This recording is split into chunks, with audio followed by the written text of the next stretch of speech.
Good morning, traders. I am Adam Harris, and this is your opening bell. This is for Wednesday, the 15th of March, 2023. And yes, that's actually right. I'm getting natural sunlight in, which is amazing. I'm sorry, I'm just going to have to let it into the office. I've got a beautiful skylight here. It's just a beautiful morning, so you're seeing natural light, and it should get worse and worse, I hope, between now and September, October. So expecting more light. Okay, so onto the actual reason why you're watching this video. Let's talk about what is happening in the markets today. So first of all, keep in mind that the US have changed their clocks. So they've adjusted their clocks, which means that US news, if you're in the UK, US news usually comes out at 1:30 p.m. It's now coming out at 12:30, so it's just after midday. And today, so we have at midday, we've got the spring statement for the UK, and then we, at the same time, we'll have core retail sales out of the US. We will have PPI data and retail sales month on month as well. So core retail sales and then traditional standard retail sales figures that are coming out of the US. There's also some crude oil inventories. I'm not too concerned about that at this time. Then having a look at the earnings calendar. So today we don't have a lot. It's actually very small. We've got Adobe. Most of you are familiar with Adobe products such as Photoshop, for example. It's a digital software company. BMW, obviously you know the cars, and Fortuna Silver. Then in terms of dividends, we have ADT. Most people are familiar with them as a security company.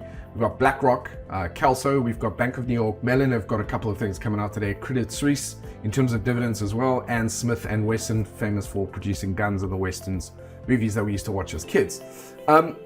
Right, and then if I let's talk a little bit about what's going on in the markets. So it's a mixed bag. This is quite interesting. It's a mixed bag. We've got markets going up and down across the board. I think talking about the indices, so the global indices, interesting to me, for example, is they're currently in a daily downtrend experiencing a retracement. So for the last couple of days, the US indices especially have been heading higher within a downtrend. And so usually what would happen at that time is that at some point there would be exhaustion would set in, and then the downtrend will resume, which means that between now and Friday, it's possible that we could see the markets close lower. However, so far, Monday, Tuesday, Wednesday, the markets have been heading a little bit higher. And when I go across to the individual equities, this is where it gets even more interesting. A lot of those on my watch list at any rate are in strong uptrends, creating some fresh highs, looking really nice and bullish, and actually looking relatively good. Some of them might be due a bit overextended to the upside, looking for a bit of a correction to the downside, we'll see, but looking better than the indices themselves collectively. And with that has come cryptos, and cryptos have actually really outperformed my expectations, just because they usually are tied kind of neck and neck with tech stocks, but the tech stocks seem to be doing okay. So it might very well be that SVB getting the depositors getting bailed out has calmed the markets and then actually renewed kind of optimism in the markets overall. And so they're looking relatively good. So it depends on the individual indices as well as individual stocks. There's a mixed bag between some are bearish, some are bullish. And by that, I mean some are in downtrends on the daily, some are in uptrends on the daily, and it's a mixed bag.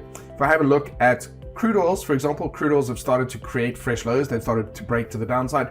Largely, they've been ranging lately, but they've started to test new lows now, so we'll see how that goes. Gold has had a really good couple of days, but it's overextended to the upside, and it might want to come down a little bit. Silver as well, potentially to come down a little bit. And then if I have a look at currencies, the dollar itself, the dollar index is sitting at a major level, and so I'm curious to see if it's going to break through that level of support or if it's going to find support. So that may well happen today because we're middle of the week, hump day as they say, and we might well see that the markets start to turn by the end of the day. I'm always breaking my sessions down into the morning session, which is what we have now, kicking off in 17 minutes or at 8 a.m. at least UK time. And then the US session, because we can often find that there can be a shift in the tide, so to speak. And so just something to keep in mind. And that is actually pretty much it for me today. I would say, again, as I always do, kind of plan your trades, trade your plan, focus on your markets, just be aware of the bigger picture of what's going on out there. And I will see you in the next opening bell.